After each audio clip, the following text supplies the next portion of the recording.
K2 reaksi kedua nah itu mah pergi inuk reaksi kapur ini ini K1 pH K2 kan ini K2 nah ngasep kedua katilu enak bagi Jatiluhur ini kedua desain kita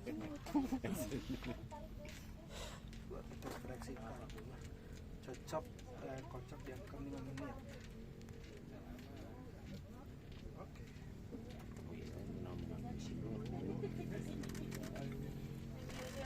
yang kedua pH udah selesai pH udah selesai tinggal nunggu kalium tinggal nunggu reaksinya lo yang P kalium masih satu proses lagi tadi C organik ada kesalahan saya kesalahan uang reaksi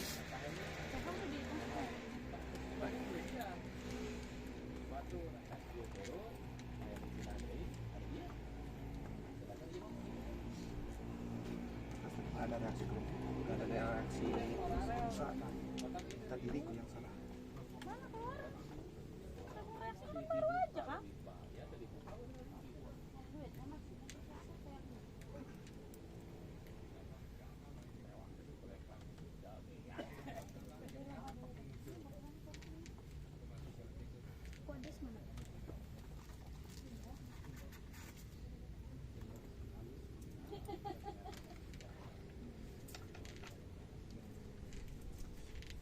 fotografer oke aman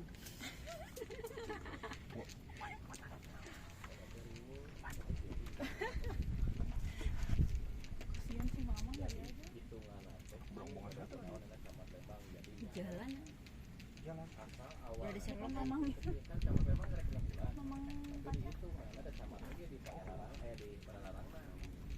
kan udah tuh sih tidak tahan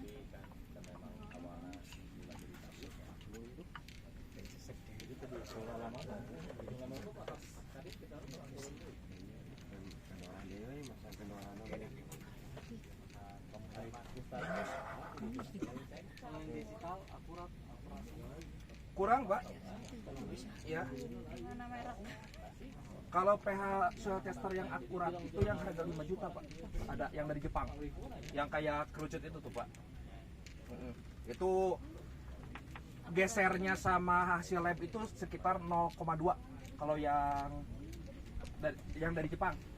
Kalau yang digital gesernya bisa nyampe 1 tara pH Pak. Makanya saya kurang menyarankan sih kalau yang digital. Mending pakai kertas lakmus Pak, lebih murah Pak. Lebih murah tapi lebih akurat juga kalau kertas lakmus. Lakmus mah 100.000 tuh itu bisa buat berapa ratus sampel. Semua. Cuman repotnya kalau yang kertas lakmus kita harus punya Aquades juga sih, air netral.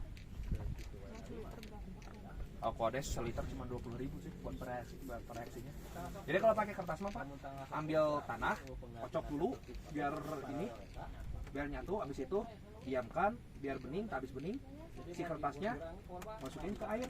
Nanti cek kan ada warnanya, nanti berubah warna si kertasnya, nanti dicek, disesuaikan warnanya yang mana. Oh ternyata warnanya yang ini berarti pH-nya 7. Itu kalau yang kertas. berarti yang kau udah bisa dicek ya? Yang kau udah bisa dicek. Endapan putih menyerupai kabut.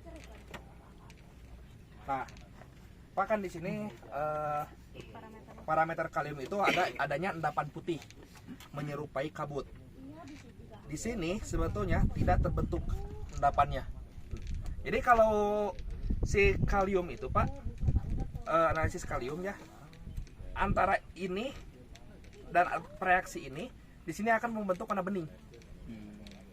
Nah ini enggak, berarti di sini rata-rata kandungan kaliumnya rendah. Gitu. Ini udah ketahuan kan tingkat kaliumnya rendah karena si kabutnya itu tidak terbentuk. Gitu. Oke, itu. Yang kedua, ini pH tanah. pH kita lihat yang sebelah sini. kita samain sama warnanya Pak. Jangan yang ini, tapi warna yang ini. Ini kan cenderung kuning. Mana warna yang cocok? Yang bawah. Yang ini ya? Yang ini. Berarti di sini pH-nya antara 5 sampai 6. Secara pH di sini udah bagus. Tapi kaliumnya rendah, itu yang repot. Ya, Betul. kalau pupuk organik tuh Pak, sumber kalium paling banyak tuh di tanaman-tanaman yang mengandung serat tinggi. Tadi kayak batang pisang, Bonggolnya ya. ya, terus kayak apa lagi ya, serabut juga sebetulnya serabut kelapa bisa. Cuman kalau serabut kelapa selain mengandung kalium juga dia mengandung lignin. Jerami padi. Jerami padi sama tinggi jerami Berarti padi. udah bener ini. Udah benar ini Pak. Iya betul. Ketika kaliumnya rendah tambah jerami Nah, padi betul. cocok. Ya. Iya bener. 5 tahun saya. Sekarang kita lihat fosfat. Fosfat udah bisa dilihat. Spotnya lagi. Nah, Ini saya harus perhatiin masalahnya ini di kebun kita Pak ya. iya. Fosfat di warna yang mana? Biar bapak-bapak yang menilai, ayo. Iya. Bentar. Lihat Pak. Ini suara yang terbanyak yang lebih mana? cocok Yang ini ya, ke yang warna yang dilihat. mana? Kayaknya ini deh Pak. Antara tabung sama yang Ini, ada ini. di kertas. Ini. Ini, Iya benar. bukan yang ini. Bukan. Yang ini ya, betul.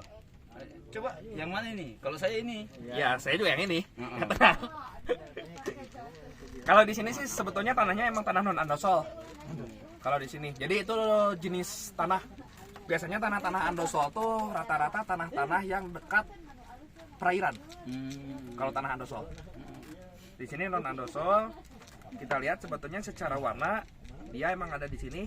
Berarti Sedang. sedang sih sebetulnya udah kebilang bagus ya untuk fosfat untuk tanaman sayuran gitu. Nah, kita lihat C organiknya. Dilihat dari busa. Busanya itu tidak nyampe 2 cm 2 tingginya. cm seginilah kurang lebih lah, Pak. 2 cm. Kurang lebih. Ini rendah C organiknya, cenderung rendah. Jadi kalau di sini sih ya karena kelihatan ya sebetulnya C organik cukup rendah, jadi agak ditambahkan sedikit Pak untuk C organiknya, tapi jangan terlalu tinggi juga karena tadi takutnya mengganggu ke penyerapan nitrogen. Kalau si karbon organik ini terlalu tinggi.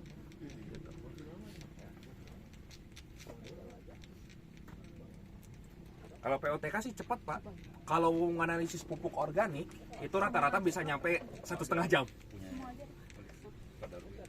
Nitrogen kan 7 tahap, fosfatnya itu kalau nggak salah 5 tahap, kaliumnya 5 tahap.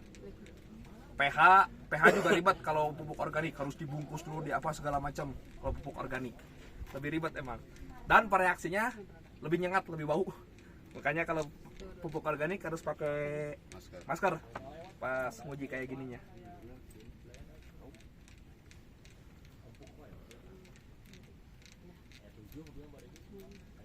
Berarti kalau kesimpulannya sih kalau menurut saya ya tadi C organik kalau untuk lahan sekitar sini C organik tambahkan sedikit ya. C organik kita bisa ngambil dari pupuk kandang yang kita aplikasikan, terus juga kalium itu tambahkan. Bahan organik yang mengandung banyak kalium, intinya tanaman-tanaman yang mengandung banyak serat.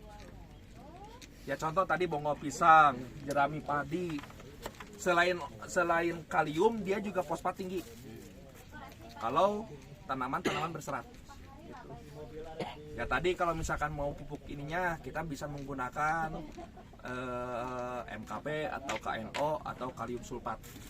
Tapi untuk kalium sulfat hati-hati ya, jangan terlalu banyak. Takut apa? Takut tanahnya masam. Soalnya kan sama sulfat itu. Tapi kalium nitrat juga sama sih, nitrat juga masam. Ada yang mau dokumentasi lagi? Udah. Cukup? Udah. Saya mau cuci. Siap. Ya mungkin seperti itu sih Pak.